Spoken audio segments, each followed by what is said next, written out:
first and foremost, want to give all praise, honor, and glory to the Most High, one true living God, Yahweh. We do so in the name of His only begotten Son, Yahweh Shai HaMashiach, who the world ignorantly calls Jesus Christ. Coming out here week in and week out to prophesy the downfall of this wicked society and wicked kingdom, Babylon the Great, and to teach the children of Israel who they truly are, the real children of Israel according to the Bible, the so-called Black, Hispanic, and Native American Indians. Those are the true Israelites according to the Bible. Those people in Israel today calling themselves Israelis are not the real Jews. They're imposters. That's why they call themselves Jewish, right? Like if you call someone childish, they're not actually a child, they're just behaving like a child. The same way that they're Jewish, they're not actually Jews, they're just behaving like Jews. Those long-nosed, ugly bastards do not belong in that land. They stole that land, right? They're the Amalekites, Edomites, descendants of Esau according to the Bible. The true Israelites are the so-called Black, Hispanic, and Native American Indians predominantly. Obviously you've got us in the other nations too. But those are the true Israelites according to the Bible. And if you believe in the Bible, then you can't say those ugly, dirty, long-nosed, red bastards in the land today are the true Israelites. You can't say that. Because it doesn't fit the Bible, right? Because one thing that happened, the Lord said will happen when the Israelites get back to their land, is there'll be no more war. Right? He said there'd be no more war once the Israelites are established. So if those people are the real Israelites, and they're in the land, and they're established and everything, and the Lord's finally given them rest and brought them back to their land, then why the hell is there a war in that land right now? Why are they fighting against Iran? Right? Why are they fighting against Hamas? Right? Why is this happening? It's because they're not the Israelites. It doesn't fit Bible prophecy. If you believe in the Bible, you can't say that those ugly Jewish people are the Israelites, man. You can't say that. Otherwise, you just don't believe in the Bible. That's just keeping it real. This is Isaiah chapter 2. Slovakia. Isaiah chapter 2, verse 1. The words that Isaiah, the son of Amos, saw concerning Judah and Jerusalem. And it shall come to pass in the last days that the mountain of the Lord's house shall be established in the top of the mountains. Now, one thing to understand about the Bible is it uses literary devices, right? So this is just, basically the mountain is being used to describe a nation. So a lot of times the Most High will use terminology like mountains to describe nations, right? So he says that the mountain of the Lord is in the nation of the Lord. The children of Israel, they would be established in the top of all the mountains, right? They would be above all the other nations, right? As they're supposed to be. That's what he said in the last days, that this would happen. It's going to happen soon. It said that the mountain of the Lord's house, which is the Israelites, shall be established in the top of the mountains, meaning they'll be above all the other nations in rulership, where we're supposed to be. It says, and shall be exalted above the hills, and all nations shall flow unto it. So they're going to have to come unto us. The same way that Esau is the light bearer now, and everybody has to go to him. That's what Lucifer means, it means light bearer. The same way that everyone has to go to him for their knowledge, their understanding, right, for their food, their drink, their clothing, right? If they want any permission to do anything, they have to go to Esau. It's the same way you're going to have to come to us to do that when we get established in the top of all the mountains, right? So he says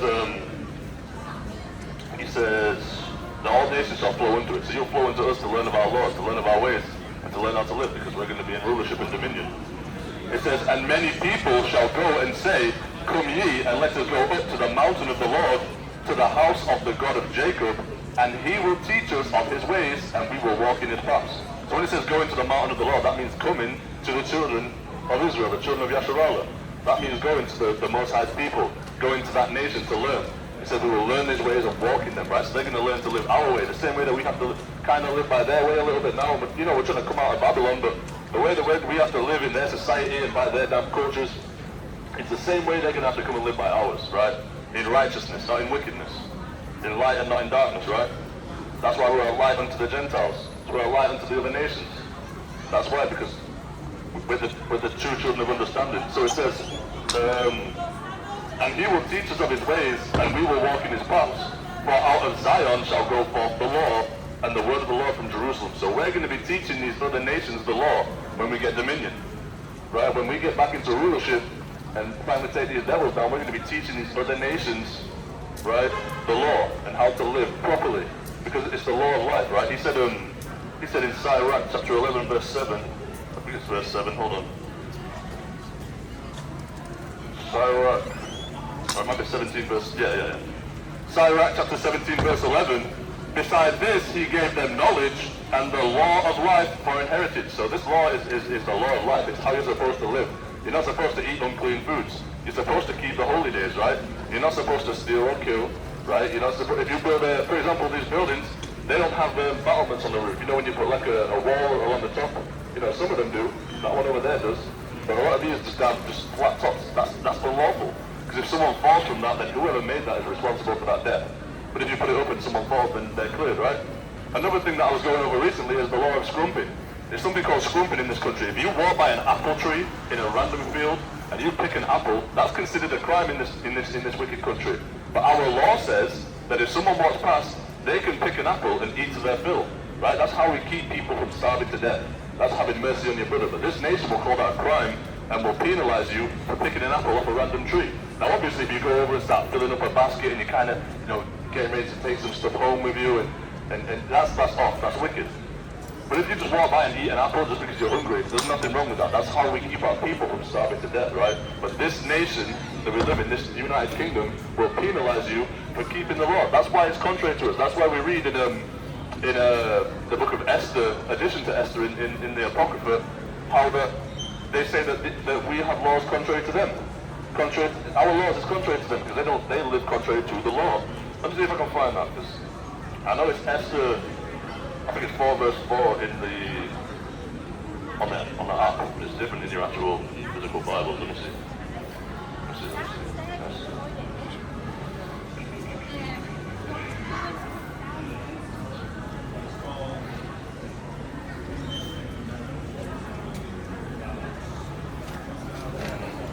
We'll see if we can find it. Yeah, here we go. Addition to Esther, chapter 13, verse 3. Now when I asked my counselors how this might be brought to pass, Aman, that excelled in wisdom among us, and was approved for his constant goodwill and steadfast fidelity, and had the honor of the second place in the kingdom, declared unto us that in all nations throughout the world there was scattered a certain malicious people that had laws contrary to all nations, and continually despised the commandments of kings, so as the uniting of our kingdoms, honorably intended by us, cannot go forward. So what he's saying here is, in all nations, we're scattered, and we have laws that are contrary to them. For example, like I said about scrumping, right? You go and pick an apple off a tree, that's a crime here, but that's lawful in our Bible, right? Hey, you can have 2 men married to you can have 2 women married to each other in this country. You can have homosexuality all you want in this country, but guess what? That's contrary to us. That's contrary to our law, right? So that's why they say, he says, scattered a certain malicious people that had laws contrary to all nations. These laws is contrary to all these nations. In this nation, they open up shops on the Sabbath day. There are shops open all around these right now, right? That's contrary to our law. So these nations are all contrary to us. They want to keep doing sin, like we read in Jude chapter 5, verse 20 through 21. If we sin not, if we're in sin, then they can overcome us. But if we're not, then God will defend us, and they can't. Like we read in Romans chapter 8, if God's before us, who can be against us, right? So, let me just get that. Let me get Judith. Judith chapter 5, verse 20. Judith chapter 5, verse 20. Now therefore, my Lord and Governor, if there be any error in this people, and they sin against their God, let us consider that this shall be their ruin, and let us go up, and we shall overcome them. So if we sin against God, if we're in sin, they consider that would be our ruin. Because why? The Most High will not defend us. He told us in Deuteronomy chapter 28 that if we break his laws, he's going to punish us and put us into captivity under these other nations, right? He's going to punish us like that. So these nations know. That's why they want to keep you in sin. That's why I bring this up a couple of times recently. I was looking at them soba noodles, SOBA noodles. I was looking at them and I'm thinking, okay, it's chicken flavored. Cool. That must be fine for me to eat then. I checked the ingredients because, let me get Deuteronomy. Deuteronomy chapter 6 verse 17. I bring this out all the time. This is so important. This is good because this is a law in itself, right?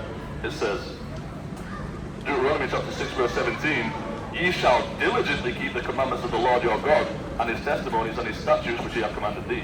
So not only are we commanded to keep these commandments, but we're also commanded to do it with diligence, right? To make sure we're keeping it. It's not good enough to say, oh, I just consciously avoid pork. I don't eat sausages, which is obviously pork, right? I don't eat shrimp, crab, and lobster. Hey, cool, that's fine. That's the law. That's what you should be doing. but you need to diligently do it. Because you can eat those things. Hey, who knew there's stuff in that pork in it? Who knew that gelatin had pork in it? You might not have known that you can't eat marshmallows, right? Certain marshmallows. You might not have known that. So yeah, you're avoiding sausage and bacon, which is obviously pork. But then you need to be diligent and check the ingredients of things to make sure it's not in there. You need to diligently keep these commandments, which is why I'm saying this is why they do this. Because these soba noodles that I was looking at, I'm thinking, okay, chicken flavor, that's cool. There can't be anything unlawful about that. It's just noodles with chicken flavor, right? I checked the damn ingredients, and it said it had crustaceans in it, which is not lawful for us to eat as Israelites, right? So why the hell has these noodles got crustaceans in them? What do you need to put crustaceans in these noodles for? Why does that need to be an ingredient? It doesn't. It's not necessary. It's completely unnecessary. The reason they do it is because they're banking on you not diligently checking the ingredients. They're thinking, oh, it's just chicken flavored, and then scrunning that, and then bam, you're in sin, right? And you know, we read it, I believe it's in the book of Numbers, if you commit a sin unaware, you're still guilty of that sin. That's why we need to diligently keep these commandments, right? That's why we need to do that. We need to diligently check ingredients and things like that. Because they're banking, that's why they set it up the way they do. The Friday work week, the 5-day work week. Work Monday through Friday. Hey, you get paid on a Friday, and you're getting that Friday feeling, you know, and now you've got the weekend. What are you going to do? Immediately go out and break the Sabbath day partying, right? Because you just got paid, you might have a new outfit, you got that Friday feeling, you know, it's been a long week at work, you just want to unwind. Hey, instead of chilling at home reading your Bible, you're out partying. Now you've broken the Sabbath day because that's how they set it up, right? 9 to 5. Right now, the sun sets around 4:15 in the afternoon. If you're working a 9 to 5 on a Friday, you're breaking the Sabbath. All praises to the Most High for those of us that aren't in that position. But that's, hey, 9 to 5 at this time of year is unlawful on a Friday because you'll be breaking the Sabbath day for, well, like 45 minutes, right? It doesn't matter if it's 45 minutes, 5 minutes, or 3 hours, you're breaking it either way, right? So this is why they set these things up this way. This is why our law is contrary to them, to their nations. That's why they make their laws contrary to us, so that they can oppress us and make us sin for the intent purpose of God not defending us so they can overcome us. That's why they do this. That's why they set things up the way they do. And you can't be ignorant and ignore these things, right? I'll read that again in Jude chapter 5, verse 20. Now therefore, my Lord and Governor, project my voice. It says, now therefore, my Lord and Governor, if there be any error in this people, and they sin against their God, let us consider that this shall be their ruin, and let us go up, and we shall overcome them. That's why they set things up the way they do, so that we in sin, God won't defend us, and they can overcome us and keep ruling in their kingdom, right? What does it say in verse 21? But if there be no iniquity in their nation, let my Lord now pass by, let their Lord defend them, and their God be for them, and we become a reproach before all the world. They know that if we don't sin against God, and God defends us, then they will become a reproach before the world. They can't win. Right? You can't defeat the Most High God. He's the Most High God, the Master of the universe. You can't defeat him, right? Let me get Romans chapter 8. Right? Romans chapter 8, and then we'll get back to Isaiah chapter 2. I'm going to stand closer to here to make sure my voice is heard. Romans chapter, I believe it's chapter 8.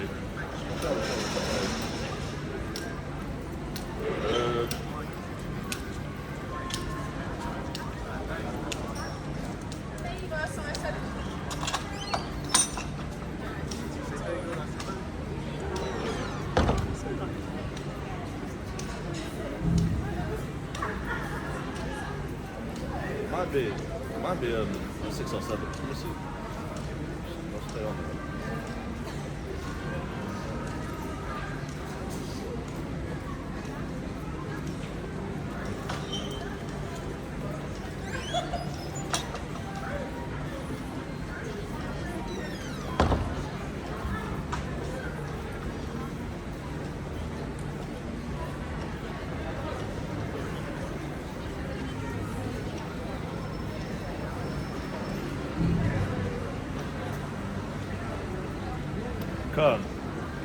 Romans chapter 8 verse 31. What shall we then say to these things? If God be for us, who can be against us? You see that? So if the Most High God, if you're on his side, then who's going to be against you? He's called the Most High God for a reason, because he's the Most High, he's the Master of the universe. And these heathens know that they can't defeat him. So if you are sinning, they can beat you. If you're obeying God, hey, who can be against you? That's why you need to stop sinning. Stop breaking the law of Moses. Just because Christ died does not mean you can break the law of Moses. Okay? Don't let Christianity trick you by isolating verses and taking them out of context, right? So Deuteronomy chapter 6 verse 17, ye shall diligently keep the commandments of the Lord your God and his testimonies and his statutes which he hath commanded thee. So you need to do it with diligence, right? Put this away.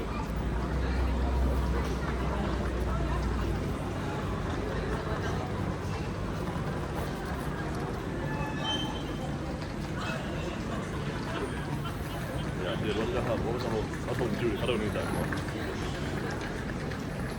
Okay, so getting back to Isaiah chapter 2, starting again at the top. Now that we have this understanding, and we're going to show real quick that the people in Israel today are not the Jews. They are imposters, they're liars, they're devils, man. The people in Israel, the Israelis, the Jewish people, or as I call them, the Jewish people, are not the Israelites. They are devils, right? Isaiah chapter 2 verse 1. The word that Isaiah the son of Amos saw concerning Judah and Jerusalem, and it shall come to pass in the last days that the mountain of the Lord's house shall be established in the top of the mountains. What does this mean? Once again, that means that the nation of the Lord, the children of Israel, the true Israelites, will be established in the top of the mountains, right? Meaning they will rule over all the nations. Most High uses literary devices. Sometimes he might describe nations as mountains. So he's saying that the mountain of the Lord, as in the Lord's nation, will be established in the top of the mountains, as in it will be above all the other nations. It says,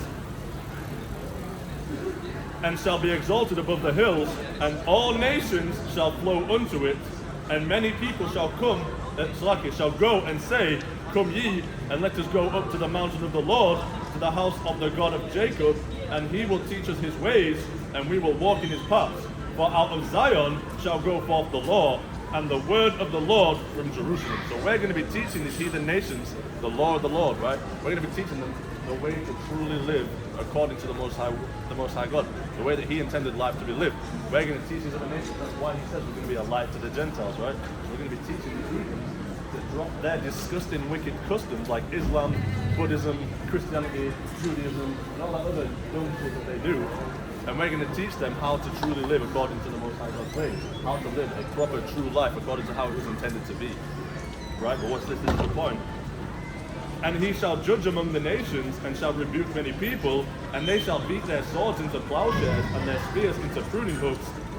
Nation shall not lift up sword against nation, neither shall they learn war anymore. So this is saying that when the true children of Israel are back in the land of Israel and established, that there will be no more war. So hold on a minute. If these people in Israel today are the true Israelites and they're established in their land, and they're given rest from their enemies, why is there a war in that land right now? Why are they fighting against Iran? Why are they fighting against Gaza, Hamas, all of these? Why is there war kicking off in the Middle East if the Israelites are back there? When the Bible said, when the Israelites are established in their land, there will be no more war. It's because those damn long-nosed red devils in Israel today, the Jewish people, the Jewish people, are not the Israelites. They are lying devils. They are the Amalekites, right? The Edomites. Esau, Edom, they are the Amalekites. That's the people in Israel today. They're not the Israelites. They're lying devils, right? They are lying devils. Let me prove more so that they are not the true children of Israel, right? We need more on that. Yeah. Revelation chapter 2.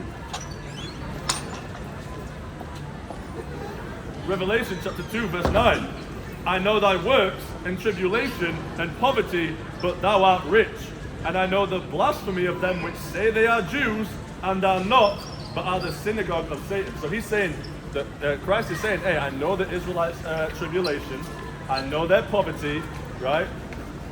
Guess what? The people in Israel today, they're not in tribulation, they're chilling. They're not in poverty, they're the richest people in the world. So you just see that they're not the true Israelites. He goes on to say, and I know the blasphemy of them which say they are Jews and are not, but are the synagogue of Satan. So those people in Israel today, those Israelis, those Jewish people, are not the Israelites. They are the synagogue of Satan. They are devils, lying devils. You know what blasphemy is? He said, I know the blasphemy of them which say they are Jews and are not. Right? Blasphemy is a disgusting lie. So he knows the disgusting lie of the Israeli, the Jewish people, the Jewish people, right? Those damn long-nosed devils. He knows their blasphemy. He knows their disgusting lie. Revelation chapter 3 verse 9. Behold, I will make them of the synagogue of Satan, which say they are Jews and are not, but do lie. Behold, I will make them to come and worship before thy feet, and to know that I have loved thee. Right? So he's going to make these fake Israelites, these Israelis, these Jewish people, come and worship before the feet of the true children of Israel, so-called black, Hispanic, and Native American Indians, predominantly. Those are the true Israelites according to the Bible. Because if you believe in the Bible and you read these things, then you see clearly those people in Israel today cannot be the Israelites, right? This sister right here, this is an Israelite right here. Excuse me, do you believe in the Bible? Put the lanyard on, sister. No? See that? He said, my people don't know, they don't consider. The best thing you can do is stop and learn that you're an Israelite, right? The chosen people of the Most High. Let me get Luke chapter 21. Right? Even more proof that the people in Israel today are not the Israelites. Luke chapter 21, verse 24. And they shall fall by the edge of the sword, and shall be led away captive into all nations. Right? So that never happened to the Jewish people. It says, and Jerusalem shall be trodden down of the Gentiles until the times of the Gentiles be fulfilled. So he said that the Israelites would go into captivity into every nation, and meanwhile, until the time of the Gentiles be fulfilled, as in until Christ comes back, Jerusalem would be trodden down by heathens. So the people in Israel today are not the Jews. If you believe in the Bible, you have to confess that. They are not the Jews. They are fake, they are Amalekites, Edomites, devils, right? The synagogue of Satan, according to Revelation chapter 2, verse 9, and Revelation chapter 3, verse 9, right? And like we read in Isaiah chapter 2, when the Israelites get back into their land and are established, there'll be no more war. Well, guess what? Right now, in the land of Israel, there's war. So if you believe in the Bible, if you believe the word of the Lord, you cannot say that they're the Israelites. You just can't. Otherwise, you're just making up lies, right? He said, I know the blasphemy. Blasphemy is a disgusting lie. They make up disgusting lies, these devils, man, and it's finally coming to light. The Most High, hey, I was reading that one of my opening precepts. Which one was it? Proverbs chapter 25. This is just amazing. I was talking about this yesterday. Proverbs.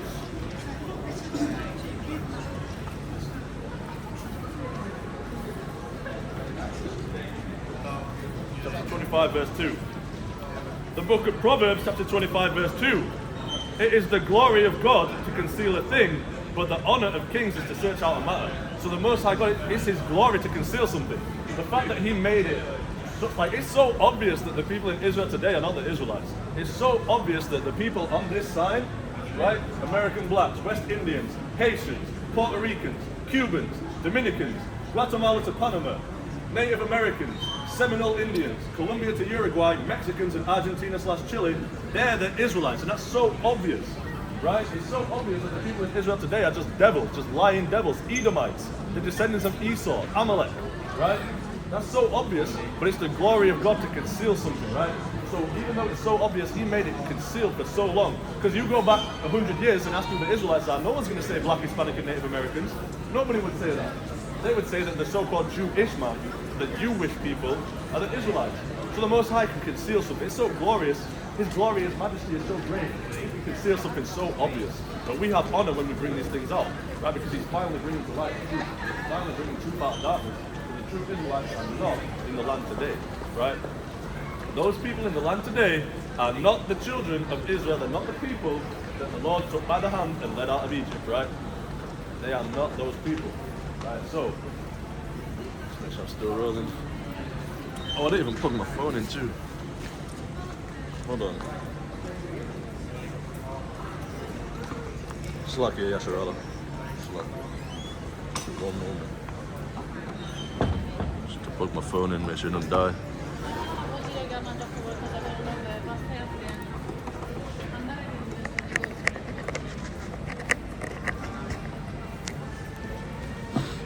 Charging, right? Can't all praises to the Most High. Right, so back here, yeah, the true children of Israel. Let's get to Exodus chapter 10. Oh, we're going to deal with the 10 plagues. Predominantly, we're going to deal with the plague of darkness. People don't understand the true weight of that plague. The plague of the 3 days of darkness that the Egyptians had to go through for enslaving the Israelites. People don't actually understand the weight and gravity of that plague, right? You watch things like The Prince of Egypt, right? I'm a fan of that movie. I don't like the depictions; it doesn't show the true people. But I'm a fan of that. I'm a fan of that movie. It's a decent film. But the thing is, the thing with it is you watch that film and you'll see like darkness as in it looks like nighttime, as if like, you know, when the sun goes down and it gets dark. That's why you're going to see it as in that movie, but that's not actually how it's described according to the wisdom of Solomon, right? Solomon goes in and details what that plague really looked like. And it wasn't just, you know, everything turned dark and it was like nighttime for 3 days and, you know, yeah, that would suck, but it's not as bad as it really was. It was so bad for the Egyptians, right? Basically, the best way to describe it was like they was blind. It was like getting, you know, like one of them sleeping masks. Imagine in the middle of the night, in your dark bedroom, close the curtains with some blackout curtains and blackout blinds, put on one of those face masks, close your eyes as tightly as you can, and picture how dark that would be. That's what they had to deal with for 3 days. They could put their hand to their face like that and they wouldn't see nothing. That's what they had to deal with for 3 days. It wasn't just like it was nighttime for 3 days. Like I say, that would suck, but that's not actually what it was. It was much worse than that, right? And we read that in Wisdom of Solomon chapter 17. We're going to get to that, but it was so much worse than it's depicted, right? So much worse. 26 minutes is right. So we'll get to Exodus chapter 10. We'll start at the top. And the Lord said unto Moses, Go in unto Pharaoh, for I have hardened his heart and the heart of his servants, that I might shew these my signs before him, and that thou mayest tell in the ears of my son, of thy son, and of thy son's son, what things I have wrought in Egypt, and my signs which I have done among them, that ye may know how that I am the Lord. And Moses and Aaron came in unto Pharaoh, and said unto him, Thus saith the Lord, God of the Hebrews, How long wilt thou refuse to humble thyself before me? Let my people go, that they may serve me. Right? So he's basically saying, hey, everyone knows about Moses saying, let my people go, right? He's telling the Egyptians, which is like the Dinka, Sudanese, them South Sudan, those are your modern day Egyptians, right? Or your ancient Egyptians in the modern day, your Sudanese, Dinka people, right? These are your Egyptians. He was telling them to let the so-called Black, Hispanic, and Native Americans go, right? Right? Or there will be plagues, You have the plague of blood, right? The water turning to blood. You have the frogs, right? The lice, the flies, right? The pestilence of livestock. All these things, the hail, right? But here's the thing. What you've got to consider is this was over a number of days. So by the time we get to plague number 9, which is the plague of darkness, the water's been turned to blood for however long. So you're not drinking water, you're dehydrated. And the thing with blood is, it tends to stink, right? It tends to stink after a while. It doesn't even have to be too long. Blood tends to stink. So if you've had all these days of blood, then it's going to tend to stink. It's going to tend to stink, right? Frogs. Frogs are disgusting. They carry disease, right? They stink too. They're kind of hopping around, making everything real slimy and gunky. And it's frogs everywhere, right? Even in your house, everywhere. So you've got this water turned to blood, which is now beginning to stink. Imagine the horror the Egyptians had to go through living amongst us, right? And then you've got the damn frogs. Yeah, right. Frogs making everything dirty, right? Filthying up the place, stinking, carrying disease. You've got to deal with that. Then you've got lice, they're super itchy, scratching all over, right? Meanwhile, all these things are going on in unison. It's not like one after the other. This is all, it does happen one after the other like that. But it's all like, it's not like the frogs come and the blood goes away. No, it's still there, so it stinks. There's frogs everywhere, itching from the lice, the damn flies, the plague of flies. Flies leave maggots. So now you've got maggots everywhere eating into your food, flies crapping all over your food, throwing up on your food, and the flies are annoying, right? So you've got all this going on. You've got the blood that stinks, the frogs everywhere, the lice, the flies, the livestock getting pestilence, right? All these horrible things happening that are going to discomfort you. And then we get to plague number 9. Then we get to plague number 9, which we're going to jump straight to. We're not going to deal with all the verses.